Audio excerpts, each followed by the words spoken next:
കളമശ്ശേരി നഗരസഭ 46-ാം വാർഡിൽ 7 സ്ഥാനാർത്ഥികളാണ്. അതിൽ സ്വതന്ത്ര സ്ഥാനാർത്ഥി പേരെങ്ങനെയാ? സാബു. ഇതിന് ശുഭപ്രതീക്ഷയാണ്. ശുഭപ്രതീക്ഷയാണ്. ഇതിനു മുമ്പ് മത്സരരംഗത്തുണ്ടായിട്ടില്ല? ഇല്ല, ഇതിനു മുമ്പ് ബൂത്ത് ഏജന്റ് ആയിട്ട് നിന്നിട്ടുണ്ട്. ഏത് പാർട്ടിയിലായിരുന്നു? സ്വതന്ത്രനായിട്ട് തന്നെ.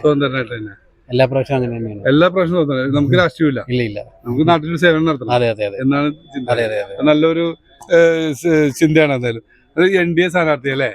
ആദ്യമായിട്ടാണ് മത്സരരംഗത്തേക്ക് വരുന്നത്? ഇതിനു മുമ്പ് മത്സരിച്ചിട്ടൊന്നുമില്ല. ടെൻഷൻ ഉണ്ടോ? എത്രമാത്രം ആത്മപ്രതീക്ഷയുണ്ട്? 50% ഉള്ളൂ. 50% ബാക്കി 50% കൂടെ ദൈവത്തിന്റെ ആരുമല്ലേ? അവരുടെ കടമയാണല്ലേ? നമ്മളായിട്ടുള്ള കാര്യങ്ങളൊക്കെ ചെയ്യേണ്ടത്. ബാക്കി പിന്നെ ജനം തീരുമാനിക്കട്ടെ. രതീഷ് അല്ലേ? ഇവിടെ ഈ നാട്ടുകാരൻ തന്നെയാണ്. ഈ വാർഡുകാരൻ തന്നെ. പിന്നെ ശുഭപ്രതീക്ഷയുണ്ട്. ആദ്യമായിട്ടാണ് മത്സരം? ഏതെങ്കിലും പാർട്ടിയുടെ പ്രതിഷേധമായിട്ട് നിൽക്കുന്നതാണോ? അല്ലെങ്കിൽ പ്രതിഷേധമല്ല, ഈ നിൽക്കാൻ തന്നെ പ്രചോദനം വരാൻ കാര്യം നമ്മുടെ അവിടെ ഇതുവരെ ഒരു വികസനങ്ങളോ ഒരു കാര്യങ്ങളോ ഇതുവരെ നടന്നിട്ടില്ല. ഈ 46-ാം വാർഡിൽ അവിടെ പിള്ളേർക്ക് കളിക്കാനുള്ള ഗ്രൗണ്ടുകളോ ഒന്നും അവിടെ ഇതുവരെ ഉണ്ടായിട്ടില്ല. കളിക്കണമെന്നുണ്ടെങ്കിൽ വല്ല ടർഫ അവിടെ ഇവിടെയൊക്കെ ആയിട്ടാണ് പിള്ളേരൊക്കെ പോയി കളിക്കുന്നത്. പൊതുവൊരു കളിസ്ഥലമില്ല അല്ലേ? പൊതുവായിട്ട് ഒരു കളിസ്ഥലം മെയിൻ ആവശ്യം. പിള്ളേർക്ക് വേണ്ടിയാണ് നിൽക്കുന്നത് തന്നെ. അതിന്റെ കൂട്ടത്തിൽ മറ്റുള്ളവർ ചുള്ളിക്കാമ്പലത്തിന്റെ അവിടെ നിന്ന് അങ്ങോട്ട് താഴോട്ട് ആ റോഡിൽ ഒരു പണി നടന്നിട്ടില്ല. അവിടെ കേരള സാർ എന്നോട് പറയുകയും ചെയ്ത് ഒരു പണി നടന്നില്ല. അവിടെ നിന്ന് അങ്ങോട്ട് നീങ്ങിട്ട് എല്ലായിടത്തും കട്ട വിരിച്ചിട്ടുണ്ട്. അവിടെ മാത്രം ഒന്നും ചെയ്തു കൊടുത്തിട്ടില്ല. അപ്പൊ അതിന്റെയൊക്കെ പ്രതിഷേധമായിട്ടാണ് ഈ സ്ഥാനാർത്ഥിത്വം അല്ലേ? ഈ സ്വതന്ത്രല്ലേ? അതെ. പേരെന്താ? അനിൽകുമാർ. ഈ നാട്ടുകാരൻ തന്നെയാണ്? അതെ, ചെക്കാടത്ത് തന്നെ. 46-ാം വാർഡില് പാർട്ടിയിലുണ്ടായിട്ട് സീറ്റ് ലഭിക്കാത്തതിന്റെ അല്ല. ഇത് കാലാകാലങ്ങളായിട്ട് ഒരു പാർട്ടിയുടെ കൗൺസിലർ തന്നെയാണ് ഞങ്ങളുടെ 46-ാം വാർഡിൽ ഭരിച്ചുകൊണ്ടിരിക്കുന്നത്. അവർ വികസനം എന്ന പേരിൽ പല പരിപാടികൾ നടത്തുന്നുണ്ട്. പക്ഷെ അതൊന്നും ജനങ്ങളിലോട്ട് സേവനമായിട്ടൊന്നും എത്തിയിട്ടില്ല. ഇവർക്ക് പൈസ ഉണ്ടാക്കാൻ വേണ്ടി മാത്രമാണ് വികസനം ഇവിടെ നടത്തിക്കൊണ്ടുവരുന്നത്. അതിനൊരു പ്രതിഷേധിച്ചാണ് നമ്മൾ ഈ സ്വതന്ത്രമായിട്ട് നിൽക്കുന്നത്.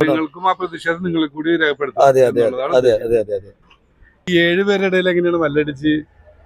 ഒരു കുഴപ്പമില്ലാതെ ഇത് UDF സീറ്റാണ്. നമുക്ക് ഭൂരിപക്ഷം കൂട്ടാം എന്നുള്ളൊരു ഇതാണ്. 7 പേര് വരാനുള്ള കാരണം മറ്റേ വാർഡുകളിലൊന്നും ഇല്ലാത്തൊരു പ്രതിഷേധം ഇതിലൂടെ ഉണ്ടായി. പ്രതിഷേധമൊന്നുമല്ല, ഓരോരുത്തരുടെ ഒരു ഇഷ്ടപ്രകാരം ഇങ്ങനെ നിന്നു. അവരൊക്കെ വല്ല UDF ഉണ്ടായ ആളുകളാണ്? അല്ല, അവര് വേറെ സ്വതന്ത്രമായിട്ട് UDF സ്ഥാനാർത്ഥിയാണ്. പൂർണ്ണ വിശ്വാസമാണ് ഈ വോട്ട്? പിന്നല്ലേ, തീർച്ചയായിട്ടും. കട്ട സപ്പോർട്ട് ചെയ്തിട്ട് കൂടുതലുള്ള ആളുകളുണ്ട്. രാജു സ്വതന്ത്ര സ്ഥാനാർത്ഥി അല്ലേ? ഈ 7 പേരുടെ ഇടയിലും നിന്ന് മത്സരിക്കാൻ പ്രത്യേക ഒരു വിചാരാണല്ലേ? കാരണം ഞങ്ങളിവിടെ ഈ വാർഡില് പൊതുരംഗത്ത് നിൽക്കുന്ന 25 വർഷക്കാലം UDF പ്രവർത്തകരായിട്ട് INTCയിലും സകല ഈ ജനങ്ങളുടെ ഇടയിൽ ഓടി നടന്ന് പ്രവർത്തിക്കുകയാണ്. എന്താവശ്യത്തിന് വിളിച്ചാലും അവരുടെ അടുത്ത് ഓടിയെത്തുന്ന ഒരു സീറ്റ് ലഭിക്കാത്തതിന്റെ പേരിൽ ഒരു പ്രതിഷേധം. നമ്മൾ മറ്റുള്ള നേതാക്കന്മാരോട് ഞാൻ ഈ സീറ്റ് ചോദിച്ചാണ്. അവര് സെലക്ട് ചെയ്ത് പോയി അതിന് നിങ്ങൾക്ക് തരില്ല ഉറപ്പിച്ചു പറഞ്ഞു, തന്നില്ല. അതിന്റെ പ്രതിഷേധമായിട്ട് ഞങ്ങൾ വിജയിക്കും. 100% ഞാൻ വിജയിക്കും. അത് സത്യമുള്ള ഒരു എന്റെ പേര് ദിനേശ്. LDF സ്ഥാനാർത്ഥി ദിനേശാണ്. എന്താണ് വിശ്വാസമാണ്, പ്രതീക്ഷയാണ്. 7 സ്ഥാനാർത്ഥികളുടെ പ്രത്യേക ഒരു ത്രില്ലാണല്ലേ? കളമശ്ശേരി നഗരസഭയിലെ ഏറ്റവും കൂടുതൽ സ്ഥാനാർത്ഥികളുള്ളത് 46-ാം വാർഡിലാണ്. ഈ 46-ാം വാർഡിൽ ശുഭപ്രതീക്ഷയാണ്? ഉണ്ട്. ശുഭപ്രതീക്ഷയിൽ തന്നെയാണ് ഞാൻ നിൽക്കുന്നത്. കാരണം നല്ലൊരു പ്രതിഷേധം ഈ നാട്ടിൽ അലയടിക്കുന്നുണ്ട്. ആ ഒരു പ്രതിഷേധത്തിൻ്റെ ഒരു ഭാഗം തന്നെയാണ് മുൻപ് സ്ഥാനാർത്ഥികളടക്കം പറഞ്ഞത്. അവരൊരു പ്രതീകം എന്ന നിലയ്ക്ക് നമുക്ക് കണക്കാക്കാൻ കഴിയും. അപ്പോൾ എനിക്ക് ശുഭാപ്തി വിശ്വാസമുണ്ട്, ഇവിടെ ജയിക്കും. LDF ജയിക്കും. LDF ഈ വാർഡ് മാത്രമല്ല, ഈ മുനിസിപ്പാലിറ്റിയിൽ ജയിച്ചുകൊണ്ട് LDF അധികാരത്തിൽ വരികയും ചെയ്യും.